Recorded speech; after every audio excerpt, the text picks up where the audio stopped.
Egunon. Bideo honetan ikusiko dugu nola sortu eduki digital bat adimen artifizial sortzailea erabiliz. Horretarako, sortuko dugun eduki digital bat izango da infografia bat. Hau da, gure helburua halako infografia bat sortzea da, eta nola orain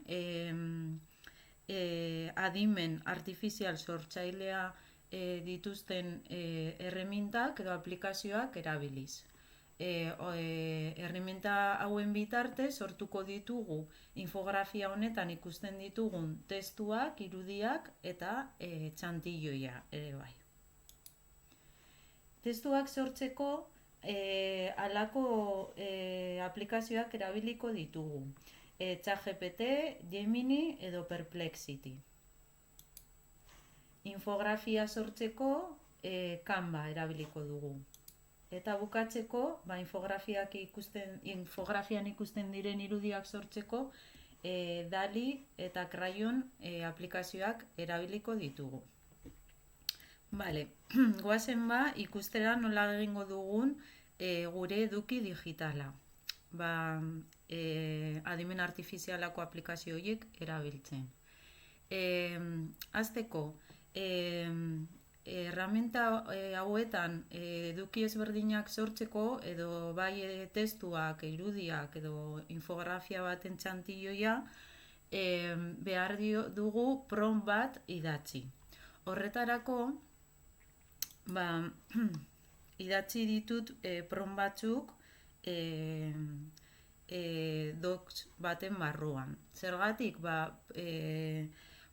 promptak ara eta zehatzoagoak direnean, gure testua kalitate hobeagokoa izango delako. Orduan, hemen ikusten dugu nola sortu dudan hurrengo prompta, bale? Gure kasuan ikusi dugun bezala, infografia hori da machine learning barruan clustering urrats ezberdinak azaltzeko. Orduan, nire promptan idatzi dut. Adimen artifiziala eta big data espezializazioko ikastaroko lanbide heziketako irakaslea naiz.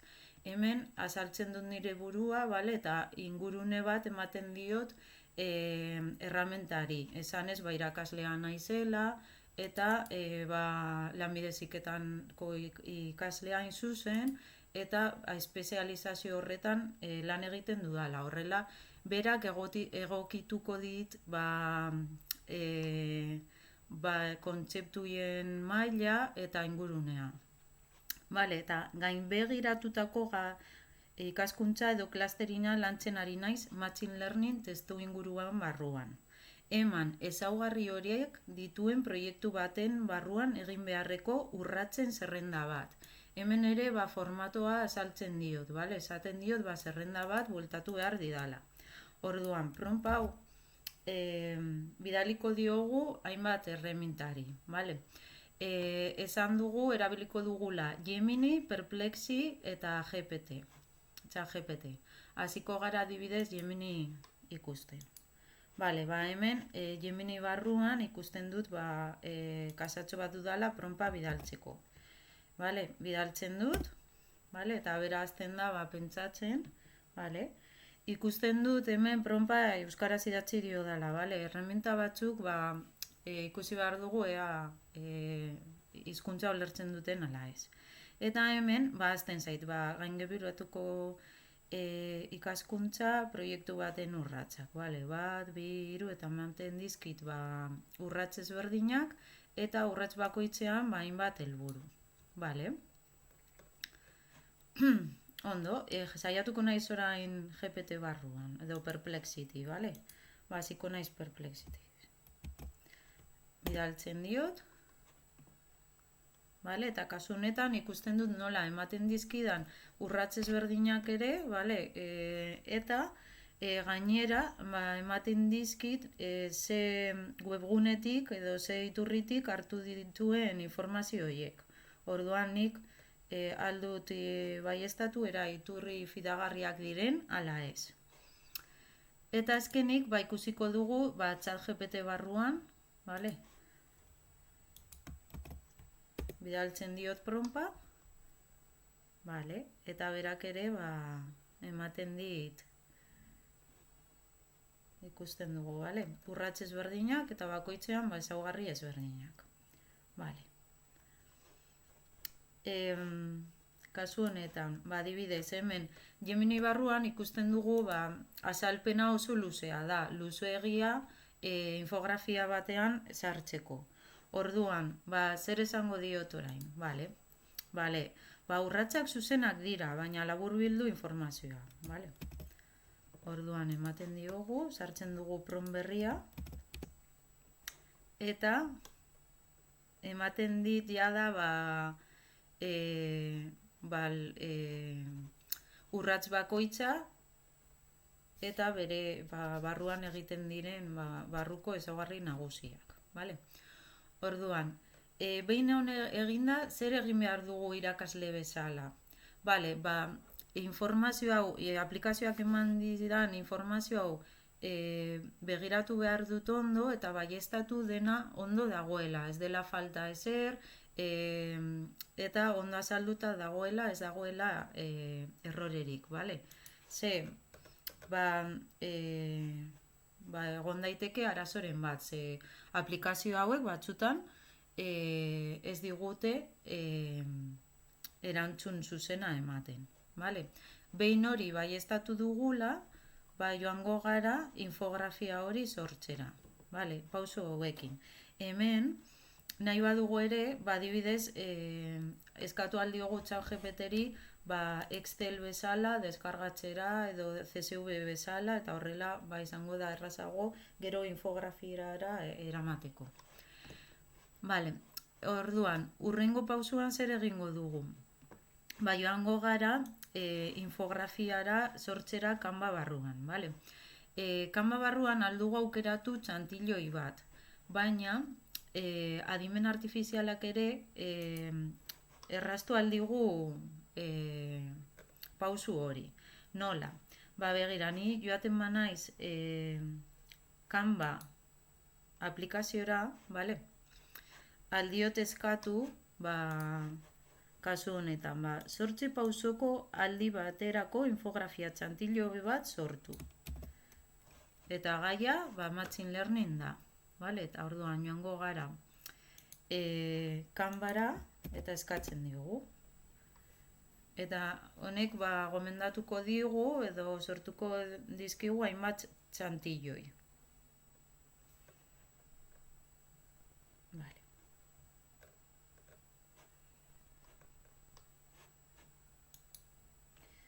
Esaten digu. What message would you like to convey? Benefits or application? Eskatuko diogu izango dela machine learning workflow bat. Zehaztu behar diogu, bera galdera ematen digu, bale? Eta orain, baimena eman behar diogu ChatGPT Canvarekin komunikatzeko. Azten da konexioa, eta ikusten dugu nola ematen digun hainbat txantilloi, bale? Hemen daukagu bat, bale? Eta, behin aukeratzen dugu bat, bale? Eta klikatu eta sortzen digu zuzenean Canva barruan. Gure kasuan, egingo dugu txantilloi honen bitartez. Orduan, hemen zer egingo nuke? Orain, ChatGPT edo Gemini edo Perplexity emandako tekstu horiekin sartu behar ditut hemen. Hemen, Canvan, ere aurkitu ditzakegu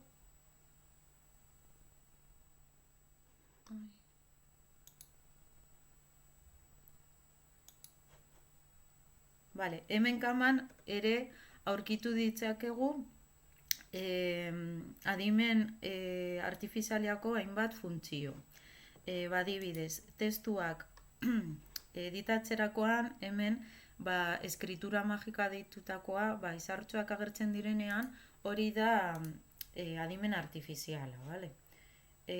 batzuk behar dituzu kreditoak, adibidez, vale. Eskritura magika. Vale, ikusten duzu nola hemen. Esaten digu, kredito bat erabili dugula, vale. Eta orduan, hemen sartzen duzu tekstua, eta zuzenean joaten da zure txantilloira. Vale. Orduan, behin, testu guztiak sartuta, irudia sartu beharko genuke. Eta horretarako, irudi hauek sortu ditugu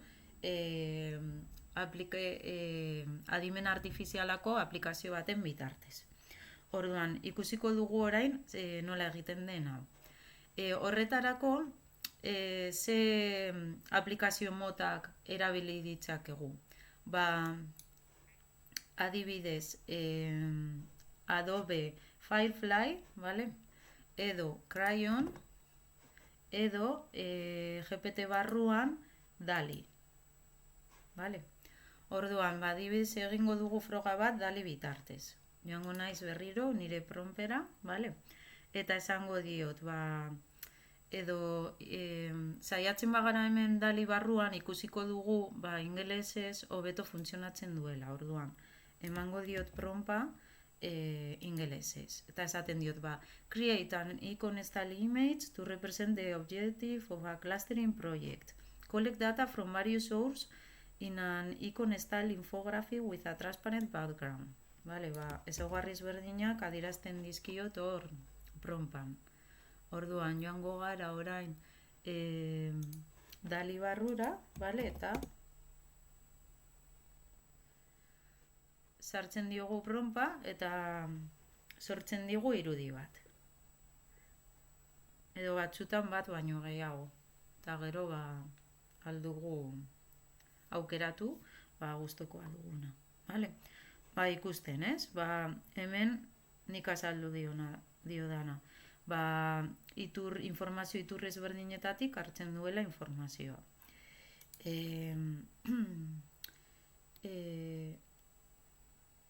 Eman kolore gehiago irudiari.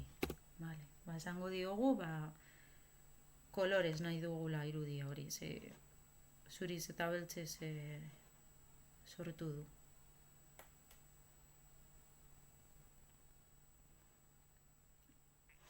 Ea horrela hobeto geratzen den. Vale. Ondo, adibidez hau, gustukoa dugu. Orduan, zer egingo dut? Deskargatzen dut, vale? Eta deskargatuta, joango naiz hona, adibidez. Hemen, eta igoko dut irudi hori. Vale? Hemen sortutako irudia. Vale? Eta aldatuko dut hau. Eta sortuko dut hau. Vale. Epa. Listo.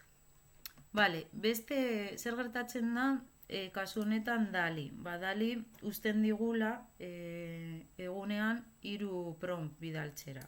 3 edo 4 prompt. Eta orduan, behin prompt horiek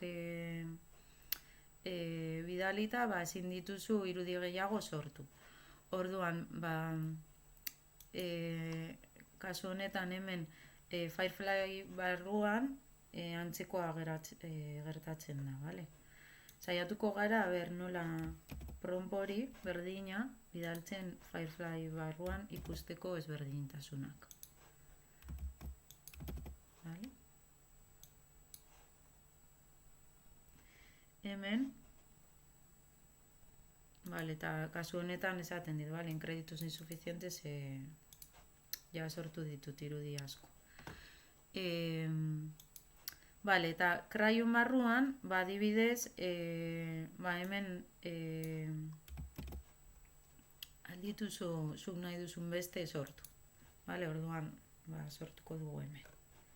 Hemen joaten da irudiak sortzen, eta utziko dizkigu hemen.